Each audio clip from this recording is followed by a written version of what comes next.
ఒక దగాకోరు ప్రభుత్వం యొక్క మరొక హామీ తల్లికి వందనం.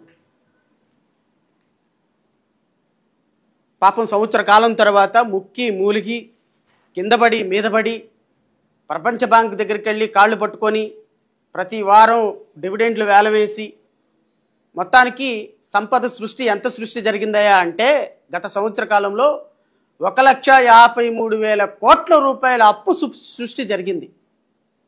నేను అడుగుతున్న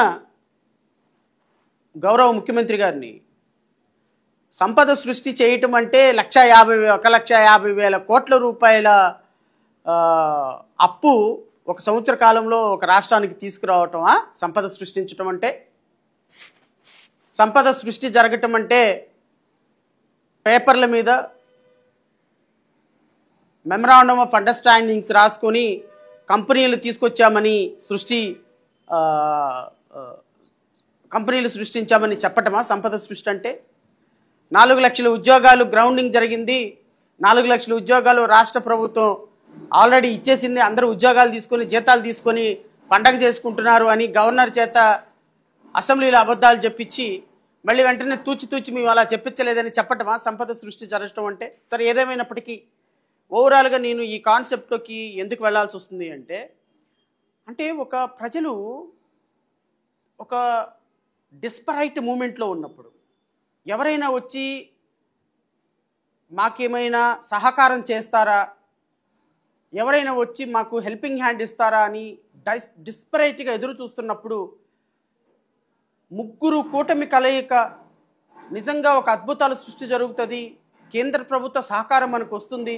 కేంద్ర ప్రభుత్వం నుంచి కంపెనీలు వస్తాయి, కేంద్ర ప్రభుత్వం నుంచి ప్రెస్టేజ్ ఇన్స్టిట్యూషన్స్ వస్తాయి, కేంద్ర ప్రభుత్వం నుంచి గ్రాంట్లు వస్తాయి, అమరావతి డెవలప్ అవుతుంది, అమరావతి ఆంధ్రప్రదేశ్ రాష్ట్రంలో మంచి అభివృద్ధి జరుగుతుందని నిజంగా ప్రజలు ఆశించిన విధానంలో ప్రజలు 164 సీట్లు ఇచ్చి గత ప్రభుత్వం చేసినటువంటి 2,83,000 కోట్ల రూపాయల డైరెక్ట్ ట్రాన్స్ఫర్ అయినప్పటికీ కూడా అమౌంట్ని ట్రాన్స్ఫర్ చేసినప్పుడు కూడా విశ్వసించకుండా ఇంతకంటే బెటర్గా ఇస్తానన్న మిమ్మల్ని విశ్వసించడానికి కారణం ఏంటి అంటే మీరు ఇచ్చినటువంటి సూపర్ 6 అనేటువంటి హామీ. సూపర్ 6 హామీల్లో అత్యంత ప్రతిష్టాత్మకమైనటువంటి హామీ ఈరోజు తల్లుల అకౌంట్లోకి పడతాయి అని చెప్పినటువంటి తల్లికి వందనం అనేటువంటి హామీ.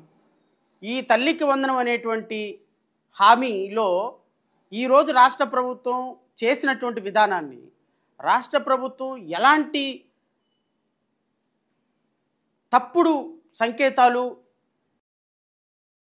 ఇబ్బందికరమైన పరిస్థితులు తల్లికి సృష్టిస్తున్నారు, ఎంతమందిని ఈ స్కీమ్లో నుంచి ఎలిమినేట్ చేశారు, అసలు ప్రభుత్వం ఇచ్చినటువంటి హామీ ఏంటి, ప్రభుత్వం చేస్తున్నటువంటి పద్ధతి ఏంటి, ప్రభుత్వం చెప్పింది ఏంటి, ప్రజలకు ఇప్పుడు చేస్తున్నది ఏంటి అనే దాన్ని రాష్ట్ర ప్రజలు ఖచ్చితంగా గమనించమని కోరుతున్నా, తల్లులు ఖచ్చితంగా గమనించమని కోరుతున్నా. మీ బిడ్డలు అకౌంట్లో మీ బిడ్డలు చదువుకుంటున్న కారణంగా మీ అకౌంట్లో డబ్బులు వేస్తానని చెప్పి ఈ దుర్మార్గకరమైనటువంటి ప్రభుత్వం పాలకులు చంద్రబాబు నాయుడు కావచ్చు, నారా లోకేష్ కావచ్చు, వీళ్ళని భుజాల మీద మోస్తున్నటువంటి పవన్ కళ్యాణ్ కావచ్చు, ఈరోజు 30 లక్షల మంది తల్లులు ఎలిమినేట్ అయిపోతే ఈరోజు ఏం సమాధానం చెప్తారో అనేది జేబీఎంరావు భారతి పార్టీ చాలా సీరియస్గా ప్రశ్నిస్తుంది. ఎందుకంటే ప్రజల తరపున మాట్లాడాల్సింది రాజకీయ పార్టీలే.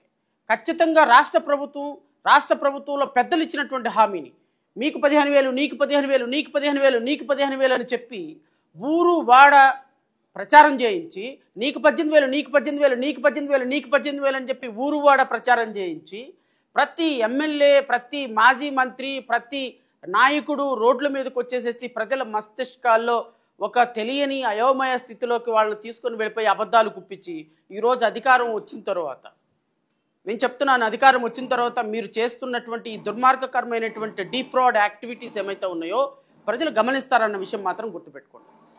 సరే,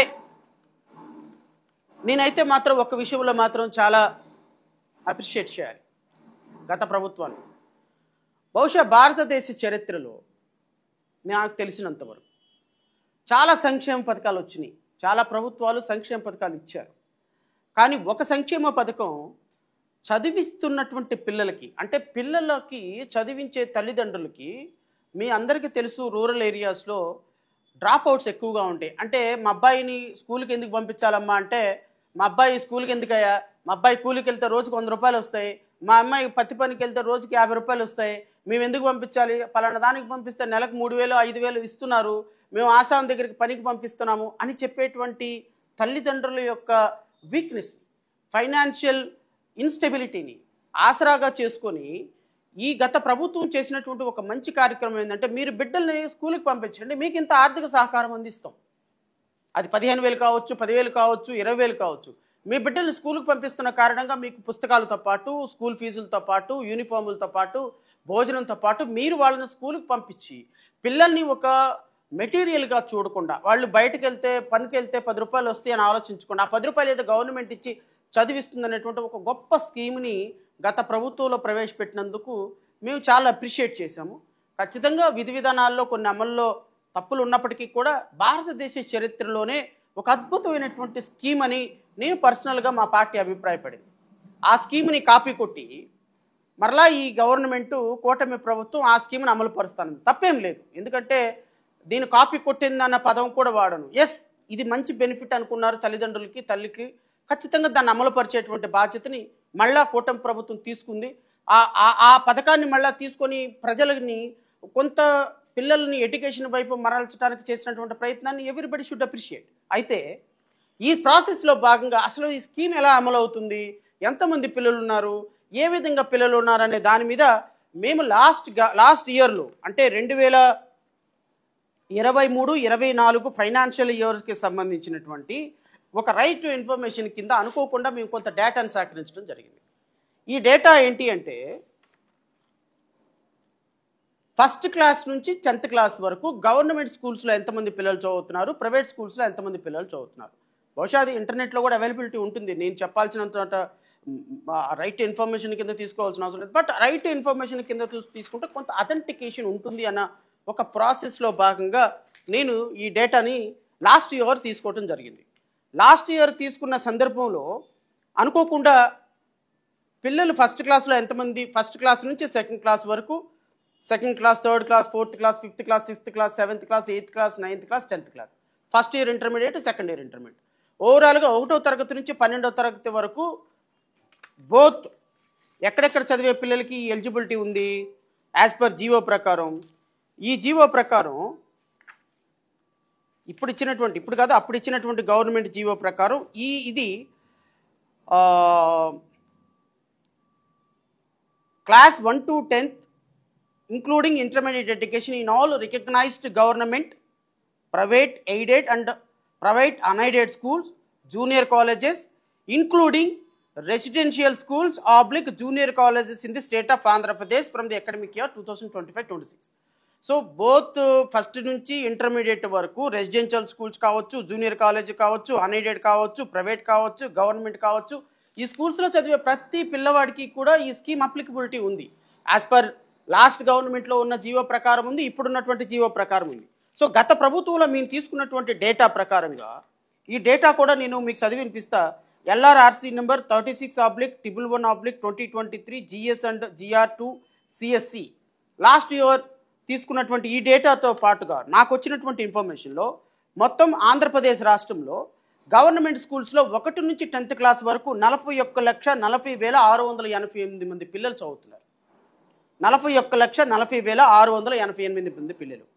ప్రైవేట్ స్కూల్స్లో 30,54,844 మంది పిల్లలు చదువుతున్నారు. సో ఓవరాల్గా ఈ రెండు చూసుకుంటే గత ప్రభుత్వంలో చదువుతున్నటువంటి పిల్లల సంఖ్య మొత్తం 71,95,532 మంది పిల్లలు బోత్ ప్రైవేట్ అండ్ గవర్నమెంట్ స్కూల్స్లో చదువుతున్నటువంటి పిల్లలు. ఏది 1 నుంచి 10th క్లాస్ వరకు మాత్రమే. అయితే దీనికి first year intermediate and second year ఇంటర్మీడియట్ని కూడా యాడ్ చేయాల్సిన పరిస్థితి ఉంది. సో అకార్డింగ్ టు ది ఈ గవర్నమెంట్ రూల్స్ ప్రకారం, ఈ గవర్నమెంట్ ఇచ్చినటువంటి జీవో ప్రకారం, ఈ జీవో ప్రకారంగా GO MS number 26 dated 12/6/2025 Chandrababu Naidu garu కూటమి ప్రభుత్వం ఇచ్చినటువంటి జీవో ప్రకారంగా first year expected admissions, first class expected admissions, first year intermediate expected admissions 5,32,485 మంది.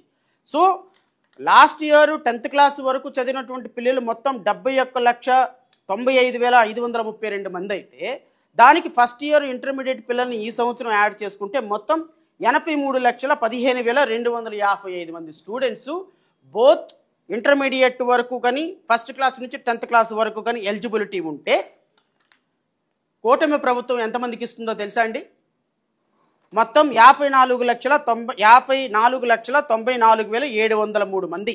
అంటే మొత్తం ఎలిజిబిలిటీ ఉన్నటువంటి పిల్లలు 83,15,250 మంది అయితే దానికి కూటమి ప్రభుత్వం ఇస్తున్నటువంటి ఎలిజిబుల్ లిస్టు, ఇది నేను చెప్తున్న లిస్ట్ కాదండి, జిఓఎంఎస్ నెంబర్ 26 ప్రకారం 12/6/2025 ప్రకారం కూటమి ప్రభుత్వం ఎలిజిబిలిటీ లిస్ట్ ఇచ్చింది. ఆ ఎలిజిబిలిటీ లిస్టు ప్రకారంగా వాళ్ళు చెప్తున్న ఎలిజిబిలిటీ లిస్టు 54,94,703 మంది టోటల్గా ఎలిజిబిలిటీలో ఉన్నారు. అంటే రమారమీగా నేను, ఎందుకంటే ఒక సంవత్సరం స్కూల్లో పిల్లలు 1వ తరగతిలో 5 లక్షల మంది జాయిన్ అయితే నెక్స్ట్ ఇయర్ 4,90,000 మంది జాయిన్ అవ్వచ్చు, 5,10,000 మంది జాయిన్ అవ్వచ్చు. ఒక 5,000 అటు ఇటుగా పిల్లలు అడ్మిట్ అవుతారు తప్ప టోటల్గా జీరో ఎప్పటికీ అవ్వదు. సో పిల్లల అడ్మిషన్ స్టాటిస్టిక్స్ రిపోర్ట్ ఎప్పుడు కాన్స్టాంట్గా వెళ్తూనే ఉంటాయి. ఒక 50,000, 20,000, 30,000 అటు ఇటుగా ఉంటాయి తప్ప ఓవరాల్గా ఆంధ్రప్రదేశ్ రాష్ట్రంలో 1 నుంచి 10వ తరగతి వరకు ఇంటర్మీడియట్ వరకు చదువుతున్నటువంటి పిల్లల లెక్క 2024 వరకు 83,15,000 మంది అయితే దాంట్లో 54 లక్షల మంది పిల్లలకే ఎలిజిబిలిటీ ఇవ్వటం వల్ల టోటల్గా 28,20,552 మందిని కూటమి ప్రభుత్వం ఈ స్కీమ్ నుంచి ఎలిమినేట్ చేసిందనేది నాకున్నటువంటి ప్రాథమికమైనటువంటి సమాచారం. 28 లక్షల మందిని 28,20,552 మంది. ఒక ఫిగరు, ఈ ఫిగరు టెంటేటివ్ ఫిగర్ మాత్రమే. దీనికి ఒక 10,000 అట్టుకొని ఒక 10,000 ఇటుకొని వేసుకోవాలి తప్ప ఎగ్జాక్ట్లీ ఇంతమందిని ఎలిమినేట్ చేసిందని నేను చెప్పను. బట్ ఓవరాల్గా రమారమి 28,20,000 మంది. నేను చెప్పేటువంటి ఫిగర్కి ఒక 50,000 మందిని ఎక్కువగానే ఎక్స్క్లూడ్ చేసి ఉంటుంది తప్ప తక్కువగా ఎక్స్క్లూడ్ చేసే అవకాశం లేనే లేదు. ఎందుకంటే ఫస్ట్ ఇయర్ ఎక్స్పెక్టెడ్ అడ్మిషన్స్ ఇంతవరకు టెంటేటివ్గా వాళ్ళు తీసుకున్నారు, టెంటేటివ్గా నేను తీసుకుంటున్నా. సో ఓవరాల్గా 30 లక్షల మంది పిల్లల్ని ఈ స్కీమ్లో నుంచి ఎలిమినేట్ చేసి మీరు ఏం సమాచారం, ఏమి సందేశం ఇవ్వాలనుకున్నారు కూటమి ప్రభుత్వ పెద్దలని? చంద్రబాబు నాయుడు గారిని అడుగుతున్నా, పక్కన కూర్చున్న నారా లోకేష్ని అడుగుతున్నా.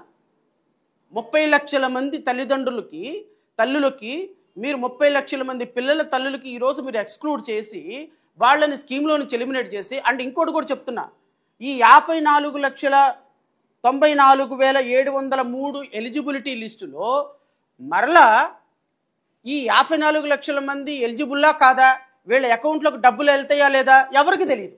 ఎందుకు అంటే ఎలిజిబిలిటీ క్రైటీరియా 14 కండిషన్స్ తోటి ఎలిజిబిలిటీ క్రైటీరియా పెట్టారు. ఈ జీవోలోనే 14 కండిషన్స్ తోటి ఎలిజిబుల్ క్రైటీరియా పెట్టారు. నేను అడుగుతున్నా నారా లోకేష్, నువ్వు కూటమి ప్రభుత్వం అధికారంలోకి రాకముందు ఏమని హామీ ఇచ్చావు? ఈ స్కీమ్లో మీకు కండిషన్స్ అప్లై అనే మాట చెప్పారా? మీరు కండిషన్స్ ఉంటాయన్న మాట చెప్పారా? మీరు ఏ విధంగా కండిషన్స్ అప్లై చేసి 14 కండిషన్స్ పెట్టారు? ఈ కండిషన్స్ ఏంటో కూడా నేను మీకు చదివి వినిపిస్తా. మీరు ఈ మాట చెప్పలేదు కదా. Total house hold income should not exceed 10,000 per month and rural areas 12,000. Rural ఏరియాల్లో 12,000కి, సిటీస్లో should not exceed 10,000 per month in rural areas and 12,000 per month urban ఏరియాల్లో 12,000 దాటకూడదంట. మీరే చెప్తారు ఈరోజు కూలీకి వెళ్తే 1,000 రూపాయలు వస్తాయని. ఒక నెలకి 12,000 రూపాయలు కనుక సంపాదించుకుంటే ఆ కుటుంబం ఎలిజిబిలిటీలోకి రాదా? అరే సిటీలో ఒక చిన్న ఇల్లు అద్దెకు తీసుకుంటే 10,000 రూపాయలు 7,000 రూపాయలు అవుతుంది సార్. మీరు ఇంత దుర్మార్గంగా రూరల్ ఏరియాలో ఉన్న వాళ్ళు 10,000కి మించి సంపాదించకూడదంట, అర్బన్ ఏరియాలో ఉన్న వాళ్ళు 12,000కి మించి సంపాదించి ఈ స్కీమ్ అప్లై కాదంట. ఈ మాట మీరు కూటమి ప్రభుత్వం అధికారంలోకి వచ్చే ముందు చెప్పిందా? మేము ఇదిగో ఇంతమందికి ఇస్తామని చెప్పిందా? At least 1 person in the house hold should possess a rice card. ఈ మాట చెప్పారా మీరు? ఈ రాష్ట్రంలో 1,30,00,000 పైగా వైట్ రేషన్ కార్డులు ఉన్నాయి. మీరు వైట్ రేషన్ కార్డులు ఉన్న వాళ్ళే ఎలిజిబిలిటీలోకి వస్తారని ఎలా చెప్తారు మీరు? నేను చెప్తున్నా, ఈ రోజున ఒక సెక్యూరిటీ గార్డు లేకపోతే ఒక చిన్న ఉద్యోగం చేసే 30,000 రూపాయలు సంపాదించే ఉద్యోగం చేసేటువంటి ఒక సెక్యూరిటీ గార్డో ఒక చిన్న అకౌంటెంటో 30,000 రూపాయలకి సంవత్సరానికి నేను నెలకు 30,000 సంపాదిస్తే ఇంకో 20,000 రూపాయలు అప్పు చేసి బతకాల్సిన పరిస్థితి ఈరోజు రాష్ట్రంలో ఉంది. ధరలు ఎలా మండిపోతున్నాయి. ఒక రెంట్కు తీసుకుంటే ఒక ఇల్లు, ఒక చిన్న బెడ్రూము, ఒక చిన్న కిచెను, ఒక చిన్న హాల్ ఉన్న 3 రూములు ఇల్లు తీసుకుంటే 10,000 రూపాయలు అవుతుందండి. 30,000 రూపాయలు సంపాదిస్తే 50% రెంట్కే కట్టాల్సి వస్తుంది ఈ రోజున మిడిల్ క్లాస్ ఫ్యామిలీస్లో. ఒక పిల్లవాడు ఒక రోజు ఎక్కడికైనా ఒక చిన్న బయటకు తీసుకెళ్ళండి, పార్కుకు తీసుకెళ్ళండి అంటే తల్లిదండ్రులు తీసుకెళ్ళలేని పరిస్థితిలో ఉన్నారు. వాళ్ళు సంపాదించే సంపాదన కనీసం 3 పూట్ల తినడానికి కూడా సరిపోతున్న పరిస్థితుల్లో మీరు 10,000 రూపాయలకి మించి ఎక్కువ సంపాదిస్తే మీకు ఎలిజిబిలిటీ లేదు అంటే ఈ రాష్ట్రంలో ఈ 30 లక్షల మంది మీరు ఎలిమినేట్ చేసిన 30 లక్షల మందిలో ఎంతమంది మిడిల్ క్లాస్ ఫ్యామిలీస్ ఉంటారు చంద్రబాబు నాయుడు గారు? ఎంతమంది ఆర్థికంగా ఇబ్బందులు పడేవాళ్ళు ఉంటారు నారా లోకేష్ గారు? ఇంత దుర్మార్గంగా ఇలా ఎలిమినేట్ చేస్తుంటే ఇలాంటి వ్యక్తులని చొక్కా పట్టుకొని గల్లా పట్టుకొని మాట్లాడుతున్న పవన్ కళ్యాణ్ దీని మీద రియాక్ట్ అవ్వడేంటి అంటున్నా నేను. ఇంతకంటే కూటమి ప్రభుత్వం దానికంటే 10 ఇంతలు మేము ఇస్తాము అని చెప్పినటువంటి మీరు రియాక్ట్ అవ్వరేంటి? మీరు స్పందించరేంటి? ఈ కండిషన్ సప్లై అనే కాన్సెప్ట్ అదే మీ అధికార ప్రతినిధి చెప్పింది కదా, ఎవడు బాగుపడ్డాడు, ఎవడు తిన్నాడు ఈ పథకాల వల్ల? ఈ పథకాలు పనికిమాలిన పథకాలు, ఈ పథకాలు తీసుకునే వాళ్ళు పనికిమాలిన వాళ్ళని మీ అధికార ప్రతినిధి జనసేన అధికార ప్రకటించిన ప్రకటన బహుశా మీ మనసులో ఉన్న ప్రకటనే ఆమె చెప్పి ఉండొచ్చు. మరి ఈరోజు ఎందుకు మాట్లాడటంలో జనసేన 30 లక్షల మంది తల్లిదండ్రులని పక్కన పడేసి నేను ఇంకొక కాన్సెప్ట్ కూడా వస్తాను, మళ్ళీ చెప్తాను. Total land will holding of the should not less than 3 acres of wet land and 10 acres of dry land. So భూమి ఉండకూడదంట ఎక్కువ. Any one among the household members owning a 4-wheeler, taxi, tractor, autos are exempted. So 4-wheeler unte they are not eligible. The monthly electricity utilization be less than 300 per month. 300 యూనిట్ల కంటే ఎక్కువ కాలిస్తే వాళ్ళు eligibility లేదు. నేను ఇక్కడ కూర్చున్న media సోదరులను కూడా అడుగుతున్నా. మీడియా సోదరులకి పాపం అటు పని చేయలేరు, ఇటు డైరెక్ట్గా గవర్నమెంట్ జీతాలు రావు. సో ఏదో కష్టపడి నిజాయితీగా రూపాయి 10 రూపాయలు సంపాదించుకుంటూ ఉంటారు. ఈ రోజున ప్రతి ఒక్క కంపెనీ కూడా 0 ఇన్స్టాల్మెంట్ తోటి ఏసీలు ఆఫర్ చేస్తుంది. ఏసీలు లేకుండా ఈరోజు ఒక సామాన్యుడు నిద్రపోయే పరిస్థితి విజయవాడ ఆంధ్రప్రదేశ్ రాష్ట్రంలో ఉండదు. ఒక చిన్న ఏసీ ₹1 ఇన్స్టాల్మెంట్ కూడా కట్టకుండా ఒక ఏసీ కొనుక్కొని నెలకు ఒక 3,000 2,000 కట్టుకుందామని నాకు తెలిసిన ప్రతి సామాన్యుడు మిడిల్ క్లాస్ మ్యాన్ ఏసీ కొనుక్కుంటున్నాడు. ఒక్క ఏసీ కానీ కొనుక్కున్నామంటే వరస్ట్ కేసులో 200 యూనిట్లు అది ఒక నెలకి కాలుతుంది. అంటే 300 యూనిట్లు కాల్చుకుంటే మాత్రం వాళ్ళ తల్లిదండ్రులు వాళ్ళ పిల్లలకి చదువుకునే హక్కు లేదా అండి? వాళ్ళ పిల్లలకి ఇచ్చేటువంటి డబ్బులు తీసుకునే హక్కు వాళ్ళకి లేదా? ఈ కండిషన్ పెడతామని మీరు ఎలక్షన్స్కి ముందు చెప్పారా? మీరు 300 యూనిట్లు కాల్చుకుంటే ఇక లేదు అని మీరు ఏమైనా చెప్పారా? కండిషన్ చెప్పారా? నాకు ప్రజలకు చెప్పారా? ఆంధ్రప్రదేశ్ రాష్ట్ర ప్రజలకు చెప్పారా? అంటే నేను ఇంతకు ముందు చదివాను కదా, 54,94,703 మంది వీళ్ళందరినీ కూడా రేపొద్దున ఎలిమినేట్ చేసే ప్రాసెస్ ఇది. ఈ 54 లక్షల మందికి డబ్బులు వస్తాయని ఎవరికి తెలియదు. గ్యాస్ సిలిండర్లు ఇచ్చినట్టే ఉంటుంది. మీరు అడగండి, 1000 కుటుంబాలను సర్వే చేయండి, నాట్ ఓన్లీ 2 కుటుంబాలకు కూడా గ్యాస్ సిలిండర్లు రాలా. ఇప్పుడు 54 లక్షల మందిలో ఈ 14 కండిషన్స్ పెట్టి రమారమి 30 లక్షల మందిని ఎలిమినేట్ చేసి పడేస్తారు. ఈ 20 లక్షల మంది కూడా మరి వాళ్ళు తెలుగుదేశం అయితే, బీజేపీ అయితే, జనసేన అయితే మళ్ళీ ప్రపోర్షనేట్గా 70% తెలుగుదేశం, 20% జనసేన, 10% బీజేపీ వాళ్ళు పంచుకుంటారేమో నాకు తెలియదు. కానీ దాంట్లో కూడా రాజకీయాలు చూస్తారేమో నాకు తెలియదు. కానీ ఈ ఎలిమినేషన్ ప్రాసెస్లో రేపు ఎంతమంది ఎలిమినేట్ అవుతారో నోబడి నోస్. బికాస్ వాళ్ళు ఇచ్చినటువంటి షెడ్యూల్ ప్రకారమే ఎలిజిబిలిటీ లిస్ట్ ఇంకా పబ్లిష్ కాలా. అబ్జెక్షన్స్ తీసుకుని ఎలిజిబిలిటీ లిస్ట్ పబ్లిష్ చేయడానికి చాలా సమయం పడుతుంది. And in case any member in a household is paying income tax, the household is not eligible. Any member of the household, for example, నేను ఉన్నానండి, నేను మా తమ్ముడు మా అక్క లేకపోతే మా చెల్లెలు మేమంతా ఒక జాయింట్ ఫ్యామిలీకి ఉంటున్నామండి. నా తమ్ముడు పిల్లలు ఉన్నారండి, మా అక్క పిల్లలు ఉన్నారండి, నా చెల్లెలి పిల్లలు ఉన్నారండి. ఫర్ ఎగ్జాంపుల్ నేను దాంట్లో ఒక చిన్న ఎంప్లాయీనండి. నేను ఇన్కమ్ ట్యాక్స్ కడుతున్నా. ప్రతి గవర్నమెంట్ ఆఫీసర్ ఇన్కమ్ ట్యాక్స్ కట్టాలి. ఇప్పుడు నేను ఆ ఎంప్లాయీలో భాగంగా ఉన్నా, ఆ కుటుంబంలో హౌస్ హోల్డ్లో భాగంగా ఉన్నా. Because hours is a joint family. నేను ఇన్కమ్ ట్యాక్స్ కడతా. నేను ఇన్కమ్ ట్యాక్స్ కడతాను కాబట్టి నా తమ్ముడు పిల్లలకు తీసేస్తారా? నేను ఇన్కమ్ ట్యాక్స్ కడతాను కాబట్టి నా చెల్లెల పిల్లలకు తీసేస్తారా? నేను ఇన్కమ్ ట్యాక్స్ కడతాను కాబట్టి నా అక్క పిల్లలకు డబ్బులు ఇవ్వమంటారా? జడా శ్రావణ్ కుమార్ తమ్ముడుగా అక్కగా చెల్లిగా పుట్టిన నేరానికి నేను ఇన్కమ్ ట్యాక్స్ కడుతున్న నేరానికి ఈ పథకం వాళ్ళకి అమలుపరచరా? What is this condition? Is it condition? Is it tenable? ఇది రాష్ట్ర ప్రజలకు అర్థమవుతుందా? రాష్ట్ర ప్రజలకు ఈ కండిషన్ ఉంటుందని చెప్పారా మీరు? నేను అనేది, మీరు అబద్ధాలు చెప్పి ఈ విధంగా కండిషన్ సప్లై అని మొబైల్ కంపెనీలు మోసం చేస్తున్నట్టు, ఫైనాన్స్ కంపెనీలు మోసం చేస్తున్నట్టు మీకు కూడా మోసం చేస్తే రాష్ట్ర ప్రజలు, రాష్ట్ర ప్రజలు మీకు అధికారం ఇచ్చింది దేనికోసం అంటున్నా? పోనీ ఈ 10,000 కోట్ల రూపాయలు బడ్జెట్ కేటాయించినటువంటి 9,000 కోట్ల రూపాయలు మీ జేబులో డబ్బులు ఏమన్నా? మీ చంద్రబాబు నాయుడు గారు కష్టపడి సంపాదించి ఏమన్నా డబ్బులు ఖర్చు పెడుతున్నారా? లేకపోతే పవన్ కళ్యాణ్ సినిమాల్లో తీసి ఏమన్నా డబ్బులు ఇస్తున్నాడా? లేకపోతే నారా లోకేష్ సాఫ్ట్వేర్ కంపెనీ పెట్టి హెరిటేజ్లోంచి తీసుకొచ్చి ఏమైనా ఇస్తున్నారా? రాష్ట్ర ప్రజలు కట్టేటువంటి ట్యాక్సుల్లో నుంచి, రాష్ట్ర ప్రజలు ఇచ్చేటువంటి డబ్బుల్లో నుంచి డివిడెండ్లు తాకట్టు పెట్టి కేంద్ర ప్రభుత్వం దగ్గర, వరల్డ్ బ్యాంక్ దగ్గర వేల కోట్ల రూపాయల అప్పులు తీసుకొచ్చి ఆ అప్పుల్లో నుంచి ఇచ్చే దాంట్లో కూడా మీరు ఈ విధంగా ప్రజలని కండిషన్ సప్లై అని పెడితే ప్రజలు ఎక్కడికి వెళ్ళాలి? ప్రజలు ఎవరితో మొరపెట్టుకోవాలి? ఈ పథకం అమలు పరిచింది, సూపర్ 6లో అద్భుతంగా అమలు పరుస్తుందని భావించాలా రాష్ట్ర ప్రజలు? ఒక్కసారి మీరు అర్థం చేసుకోండి. నేను ప్రతి సందర్భంలో విమర్శిస్తున్నానని కాదు, మీరు చెప్పింది ఏంటి, చేస్తుంది ఏంటి, మీరు ఏం మాట చెప్పారు, మీరు ఏం ప్రజలు అమలు చేస్తున్నారు? నేను మీకు ఓకే, మీమ్స్ అవి తప్పదు, ఎందుకంటే అది వైఎస్ఆర్ కాంగ్రెస్ పార్టీ చేసిందా ఇంకొకరు చేసిందా అనేది తమ సమస్య కాదు. మీమ్స్ చూపిస్తున్న సందర్భం ఎందుకంటే రాష్ట్ర ప్రజలకి మీరు ఇచ్చినటువంటి హామీలను ఆధారాలతో మాట్లాడాలి.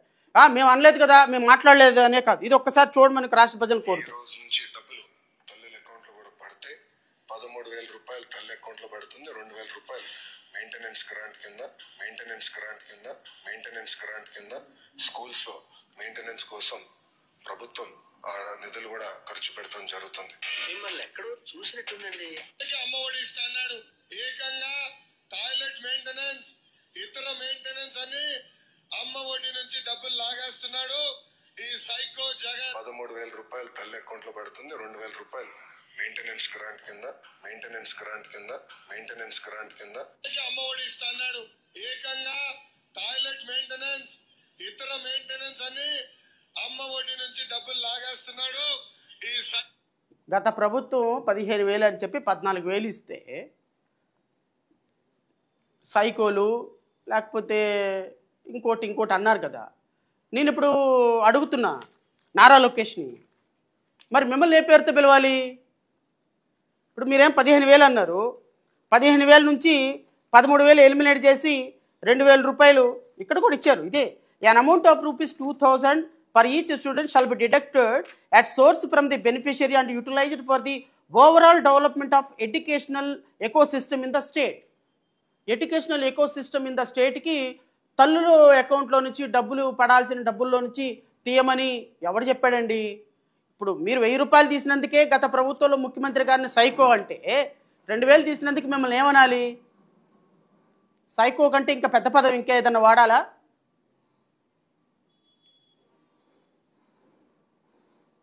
మనం చెప్పేదేమో శ్రీరంగ నీతులు, చేసేదేమో ఇగో ఇట్లాంటి పనులు.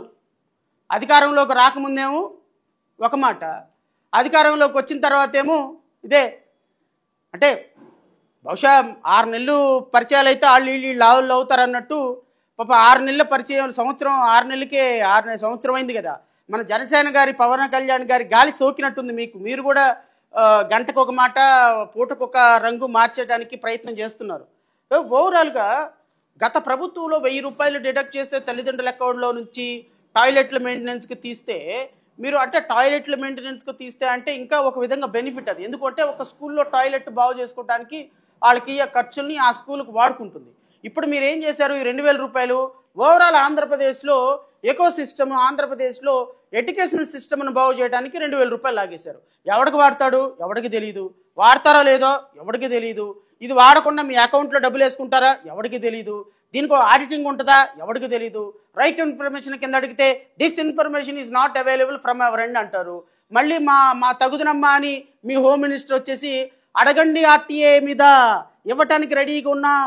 మా ప్రభుత్వం చంద్రబాబు నాయుడు గారి ప్రభుత్వం రామరాజ్యం, మా రాజ్యంలో మర్డర్లు ఉండవు, రేపులు ఉండవు అని మాట్లాడతారు. రైట్ ఇన్ఫర్మేషన్ కింద అడగరు, చెప్పింది చెయ్యరు, చేసింది చెప్పరు. చెప్పేది చెయ్యరు. ఏం చెప్తున్నారో అర్థం కాదు. అర్థమైతే మాట్లాడటానికి లేదు, మాట్లాడితే కేసులు పెడతారు, కేసులు పెట్టి లోపలేస్తారు. అదేమనంటే రెడ్ బుక్ రాజ్యాంగం అంటారు. నేను అనేది గౌరవ ముఖ్యమంత్రి గారిని, గౌరవ ఉప ముఖ్యమంత్రి గారిని నేను హృదయపూర్వకంగా కోరుతున్నా. 30 లక్షల మంది పిల్లల్ని అఫీషియల్గా తల్లుల్ని మీరు ఎలిమినేట్ చేశారు. ఈ 30 లక్షల మందికి మీరు ఏం సమాధానం చెప్తారు? ఈ 54 లక్షల మందిలో కూడా ఎంతమందిని రేపొద్దున క్రైటీరియాలో ఎలిజిబిలిటీ తీసేయబోతున్నారు? మీరు దయచేసి 2000 రూపాయలు ఏదైతే తల్లి అకౌంట్లో నుంచి డిడక్ట్ చేస్తున్నారో అది తీయకూడదు, డిడక్ట్ చేయకూడదు. Because it is not a part of your promise అని జై భీమ్రావ్ భారత్ పార్టీ డిమాండ్ చేస్తుంది. అండ్ ఈ 14 అన్డిస్క్లోజ్డ్ కండిషన్స్ ఏమైతే ఉన్నాయో which is affecting the entire scheme should be immediately excluded. It should not be the part of a GO, and every child is entitled for the scheme, because you people never made such a promise before election. Even after election, at the time of issuance of the GO, these conditions were implicated unnecessarily to see that lakhs of children's mothers should be eliminated from the scheme, which is not at all acceptable. జై Bhimrao Bharat party చాలా తీవ్రంగా ఖండిస్తుంది. ఎట్టి పరిస్థితుల్లో తల్లుల అకౌంట్లోకి మీరు వేయాల్సిన డబ్బులు కనుక వేయకపోతే, తల్లుల అకౌంట్లో నుంచి కనుక మీరు 2000 రూపాయలు డిడక్ట్ చేస్తే మీరు ఈ స్కీమ్ని ఇంప్లిమెంట్ చేసినట్టుగా మేము భావించాం. ప్రజలు కూడా భావిస్తారని నేను అనుకోవటం లేదు. ప్రజలకి మీరు ఒక మంచి పరిపాలన అందించాల్సిన ఇలాంటి పరిస్థితుల్లో 15,000 రూపాయలు ఇస్తాము అని చెప్పి ప్రామిస్ చేసిన ఇలాంటి పరిస్థితుల్లో ఈ విధమైనటువంటి కండిషన్స్ పెట్టి లక్షల మంది స్టూడెంట్స్ని ఎలిమినేట్ చేసి మమ్మల్ని అడిగేవాడు ఎవరు లేడు, మాట్లాడేవాడు ఎవరు లేడు, ఇదిగో రేపొద్దున మేము చూస్తాము అని చేపట్టడం అనేది మేము ఎట్టి పరిస్థితుల్లో రాష్ట్ర ప్రజలు అంగీకరిస్తారని నేనైతే అనుకోవటం లేదు. నేను మరలా కూటమి ప్రభుత్వాన్ని కోరుతున్నా, పవన్ కళ్యాణ్ గారిని కోరుతున్నా, గల్లా పట్టుకొని చొక్కా పట్టుకొని చంద్రబాబు నాయుడిని ప్రశ్నిస్తాను, కూటమి ప్రభుత్వాన్ని ప్రశ్నిస్తానని చెప్పిన మీరు ఎక్కడ దాక్కున్నారు? ఏ వీరమల్లు షూటింగ్లో ఉన్నారు? దయచేసి బయటికి రండి, దయచేసి షూటింగ్ బోర్డులో నుంచి బయటికి రండి, దయచేసి ప్రజల తరపున అడగండి. కూటమి ప్రభుత్వంలో బోరుగడ్డ అనిల్ అనేటువంటి ఒక వ్యక్తిని అరెస్ట్ చేయకపోతే నేను హోమ్ మినిస్టర్ని అయిపోతా, దిగిపో అనిత, నీకు అసలు హోమ్ మినిస్టర్ ఎక్కే పదవే లేదు. నేను పవన్ కళ్యాణ్గా హోమ్ మినిస్టర్ బాధ్యతలు చేపడితే ఇలా ఉండదో నేను చేపట్టబోతున్నానని మీరు రంకెలేసి అరిచి గొడవ పెట్టారు కదా. ఇప్పుడు కూడా అనండి, నారా లోకేష్ ఇచ్చిన ప్రామిస్ తప్పావు, తల్లులకి ఇచ్చిన ప్రామిస్ తప్పావు, 30 లక్షల మంది తల్లులకి ఇచ్చిన ప్రామిస్ తప్పావు, అన్డిస్క్లోజ్డ్ కండిషన్స్ చెప్పకుండా పెట్టావు. నువ్వు దిగిపో మినిస్టర్గా, నేను ఎక్కుతాను, నేను ఎడ్యుకేషన్ మినిస్టర్గా నేను అవుతాను. మీకు కూటమి ప్రభుత్వానికి, మీ తెలుగుదేశం ప్రభుత్వానికి పరిపాలించే అర్హత లేదు. జనసేన ప్రభుత్వం వస్తుంది, జనసేన ప్రభుత్వం ఖచ్చితంగా ప్రజలకు ఇచ్చిన హామీలు నెరవేరుస్తుందని మీరు ప్రశ్నించండి. Because you are also a part and parcel of the government, and you also made promises to the people of the state, and you are also holds the manifesto along with the chief minister, and you made false promises to every citizen of this country, every citizen of the Andhra Pradesh, every person of the Andhra Pradesh. So I request Honorable Deputy Chief Minister garu kallu teravandi. I request Honorable Deputy Chief Minister గారు స్క్రిప్ట్లో నుంచి బయటకు రండి, ప్రజల తరపున ప్రశ్నించండి. 30 లక్షల మంది తల్లులు మీ యొక్క స్టేట్మెంట్ కోసం ఎదురు చూస్తున్నారు. నేను చదివిన దాంట్లో, నేను చెప్పిన దాంట్లో ఇసుమంతైనా నా స్క్రిప్ట్ లేదు. ఇదంతా కూడా మీ స్క్రిప్టే, మీ అధికారులు ఇచ్చిన రికార్డే, మీ అధికారుల దగ్గర ఉన్న లెక్కలే. ఓవరాల్గా కండిషన్స్ పెట్టడం పొరపాటు. ఈ 14 కండిషన్స్ తీసేసేయండి. ఎవరో గవర్నమెంట్ ఎంప్లాయీ ఉంటాడు, గవర్నమెంట్ ఎంప్లాయీ యొక్క పిల్లోడికి ఇవ్వటం కూడా కరెక్ట్ కాదు, తీసేయండి, నో ప్రాబ్లం. అంతేగాని ఇదేందండి, 300 యూనిట్లు కాలితే రాదు, వైట్ రేషన్ కార్డు 10,000 రూపాయలు సంపాదిస్తే రాదు. అరే లోపలికి వెళ్ళి ఒక హోటల్లో, చిన్న హోటల్లో కప్పులు కడిగితే 10,000 రూపాయలు ఇస్తున్నారండి. ఒక చిన్న అక్క ఎవరైనా ఇంట్లో పనిచేస్తాను, మా ఇంట్లో పని అమ్మాయికి 10,000 రూపాయలు జీతం అండి. ఆ అమ్మాయికి ఇంకా ఎక్స్క్లూడ్ అయినట్టేనా? సో దేర్ఫోర్ మీరు దయచేసి రాష్ట్ర ప్రజలను మోసం చేసే కార్యక్రమం చేయొద్దు. ఇంకా ఉన్నాయి చాలా. ఇంకా సూపర్ 6లో నెలకి 1,500 రూపాయలు ఇస్తానని చెప్పి మాట ఇచ్చారు. ఇంతవరకు దాని మీద ఏం ప్రామిస్ కరెక్ట్గా ఇంకా ఇంప్లిమెంట్ చేయాలి. వస్తాం, 1 by 1 వస్తాం, ఏం కంగారం లేదు. 1 year అయింది, ఇంకా 4 సంవత్సరాలు ఉంది. 4 సంవత్సరాల్లో రోడ్ల మీదకి వచ్చేది ఉంది, ముఖ్యమంత్రి ఇల్లు ముట్టడించేది ఉంది, కూటమి ప్రభుత్వాన్ని రోడ్డు మీదకి తీసుకొచ్చి ప్రజల ముందు ప్రశ్నించేది ఉంది, రాజకీయ పార్టీలన్నీ కలుపుకొని రౌండ్ టేబుల్ పెట్టేది ఉంది, ప్రజలు చైతన్యపరిచేది ఉంది, ఇంకా చాలా ఉంది సినిమా ముందు. అప్పుడే ఎట్లా, ఇంకా ఓన్లీ ట్రైలరే జరుగుతుంది, ఇంకా పేర్లు పడి 1 year అవుతుంది, ఇంకా 4 సంవత్సరాల పాటు చూద్దాం. మీరు మమ్మల్ని జైల్లో వేసి లోపల పెట్టి ప్రజల తరపున మాట్లాడుతున్న వాళ్ళని లోపలేసి భయపెట్టే పరిస్థితి ఎంతవరకు వస్తుంది? మేము నిలబడతామా లేదా? ప్రజల ముందు మిమ్మల్ని దోషులుగా నిలబెడతామా లేదా? ఎలా అయితే చెప్పి ప్రామిసులు చెప్పి ఈరోజు దొంగచాటుగా పక్కకి వెళ్ళిపోయి ప్రజలను మోసం చేసి సంపద సృష్టిస్తామని లక్షల కోట్ల అప్పులు ఎలా చేస్తున్నారో మొత్తం తీసుకొస్తాం. సిగ్గు లేకుండా నిన్న మీడియాకి ముఖ్యమంత్రి వెళ్ళిపోయి ఇంకా మీడియాలందరికీ కూడా ఇంటర్వ్యూలు ఇస్తున్నాడు, సెలెక్టివ్ మీడియాలకు ఇంటర్వ్యూలు ఇస్తున్నాడు. సెలెక్టివ్ మీడియాలకు ఇంటర్వ్యూ ఇచ్చి ఏం చెప్తున్నారండి మీరు? అసలు రాష్ట్ర ప్రభుత్వం 1 yearలో సాధించిన ప్రగతి ఏంటో వైట్ పేపర్ రిలీజ్ చేయండి. సో ఏదేమైనా ఈరోజు సూపర్ 6లో తల్లికి వందనం అనేటువంటి కార్యక్రమానికి కన్ఫైన్ అయిపోదామని టాపిక్ కాబట్టి బియాండ్ దట్ నేను మా పార్టీ దాని మీద స్పందించదు. తల్లికి వందనం ఒక ఒక ఒక మంచి సూపర్ 6లో ఒక స్కీమ్కి మంగళం పాడేశారు. తల్లికి వందనం పాడారు కూటమి ప్రభుత్వం, మంగళం రాష్ట్ర ప్రజలకి. Thank you so much. రాష్ట్ర ప్రజలు ఈ చీటింగ్ ప్రభుత్వాన్ని, ఈ మోసపూరితమైనటువంటి హామీలు ఇచ్చి ఈరోజు ప్రజలను మోసం చేస్తున్నటువంటి చంద్రబాబు నాయుడిని, పవన్ కళ్యాణ్ని, నారా లోకేష్ని ఒక్కసారి గమనించమని, మీరు వేసినటువంటి ఓటు మీ బిడ్డల పాలిట, మన జీవితాల పాలిట ఎలా శాపం కాబడుతుందో ఒక్కసారి ఆలోచించమని మనస్ఫూర్తిగా కోరుకుంటూ, నాకు ఈ అవకాశం ఇచ్చిన మీడియా సోదరులకి హృదయపూర్వకంగా నమస్కారాలు తెలియజేసుకుంటూ జై హింద్.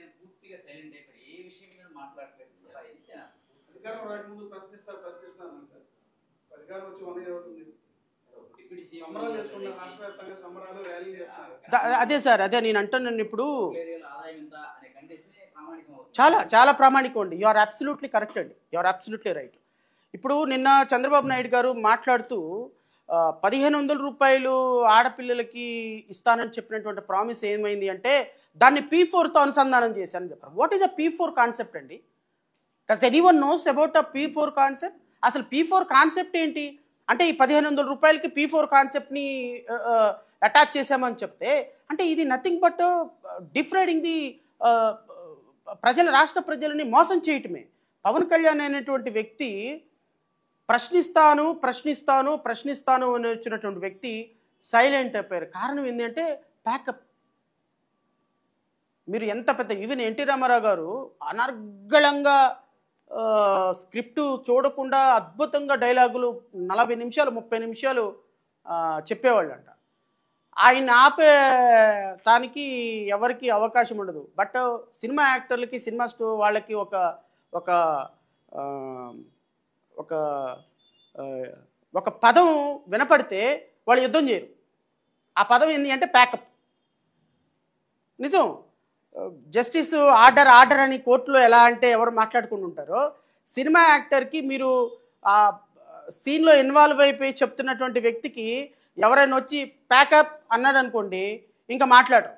ఎందుకంటే వాళ్ళకి ఆ పదం వాళ్ళ మస్తిష్కాల్లోకి వెళ్ళిపోద్ది. సో పవన్ కళ్యాణ్ గారు కూడా జూన్ 2024 జూన్ 11వ తారీఖున ప్యాకప్ అయిపోయింది, సినిమా అయిపోయింది. 2024 జూన్ 11వ తారీఖు వరకు పోరాటం, స్క్రిప్ట్లు, స్టోరీలు, ఫైటింగ్లు, పాటలు, చీజింగ్ సీన్లు అన్నీ ఉన్నాయి. ఆ తర్వాత మళ్ళీ లేవు చూడండి. జూన్ 11 తర్వాత అధికారం వచ్చింది, ఎక్కారు, డిప్యూటీ చీఫ్ మినిస్టర్ అయిపోయినారు, ప్యాకప్. మళ్ళీ ఇవి ఎప్పుడు వస్తాయో తెలుసా? మళ్ళీ 2029లో అధికారం కోల్పోయినప్పుడు అప్పుడు మళ్ళీ సినిమా షూటింగ్ మొదలవుతుంది, షెడ్యూల్ ఇస్తారు. ఆ షెడ్యూల్ ప్రకారం చేయాలి. నిజంగా అన్ఫార్చునేట్ అండి. అంటే నేను ఏదో సినిమా లాంగ్వేజ్లో చెప్తే ప్రజలకు అర్థమవుతుందని చెప్పాను, కానీ మీరు ఈ రోజు వరకు రోజుకు ఒక పాపని మర్డర్ చేసి అనిత గారు చెప్పినట్టుగా 16,000 మంది మీద మారణ హోమం జరిగితే పవన్ కళ్యాణ్ దాని మీద ఏ విధంగానూ స్టేట్మెంట్ ఇవ్వటంలా. 30,000 మంది అమ్మాయిలు మిస్ అయితే దాని మీద ఏ విధమైనటువంటి స్టేట్మెంట్ ఇవ్వటంలా. ముఖ్యమంత్రి, ఉప ముఖ్యమంత్రిగా ఆయనకు ఉన్నటువంటి అధికారాలు ఈరోజు రాష్ట్రంలో కూటమి ప్రభుత్వం జాయింట్ మేనిఫెస్టో కదండి రిలీజ్ చేశారు. ఈ ప్రతి ఒక్క హామీకి నేను ప్రాథమికంగా హామీ అని అన్నారా లేదండి పవన్ కళ్యాణ్? మరి ఈ రోజు జరుగుతున్నటువంటి 1 ఇయర్ నుంచి తల్లికి వందనం అమలు పరచకపోతుంటే నువ్వు కేంద్ర ప్రభుత్వం దగ్గరికి వెళ్ళి కూర్చొని నిధులు తీసుకొచ్చి ఇదిగో రాష్ట్రానికి నేనున్నాను కాబట్టి ఇదిగో ఈ ఇన్స్టిట్యూషన్ తెచ్చాను, మోడీని అడిగి ఈ నిధులు తీసుకొచ్చాను, అమిత్ షాని అడిగి ఈ నిధులు తెచ్చాను, నాకున్న పర్సనల్ నువ్వు మహారాష్ట్ర వెళ్ళి ప్రచారం చేస్తావు, తమిళనాడు వెళ్ళి ప్రచారం చేస్తావు, కర్ణాటక వెళ్ళి ప్రచారం చేస్తావు, భారతీయ జనతా పార్టీకి వెళ్ళి అద్భుతంగా ప్రచారం చేసి వాళ్ళని వేరే రాష్ట్రంలో అధికారం తీసుకొచ్చుకోవడానికి ఉపయోగపడినప్పుడు ఈ రాష్ట్రానికి సంబంధించి ఒక 10,000 కోట్ల రూపాయలు ఫండ్ తెచ్చే అవకాశం నీకు లేదా? ఏ ఫండ్ వచ్చింది చెప్పమనండి. 15,000 కోట్ల రూపాయలు అమరావతికి అప్పిప్పించారు. అది వేరే రాష్ట్రాలకు ఇచ్చినట్టుగా మనకు కూడా అప్పిచ్చారు. బీహార్ చూడండి, బీహారు 50,000 కోట్ల రూపాయలు గ్రాంట్ తెచ్చుకుంది. మన నితీష్ కుమార్ ఒకటే చెప్పినాడు, మోడీ నువ్వు గనక డబ్బులు ఇవ్వకపోతే నా మద్దతు ఉపసంహరిస్తాను. వీళ్ళకి చెప్పను నా మాట. సో పవన్ కళ్యాణ్ గారు ఆల్రెడీ ప్యాకప్ స్టేజ్లో ఉన్నారు. సో ఆయన ఆల్రెడీ ప్యాకప్ జరిగిపోయింది, షూటింగ్ అయిపోయింది. కాబట్టి ఆయన నుంచి పెద్ద విమర్శను మనం ఎక్స్పెక్ట్ చేయడం కరెక్ట్ అని అయితే నేను అనుకోవటం లేదు. సో రాష్ట్ర ప్రజలే అర్థం చేసుకుంటారు.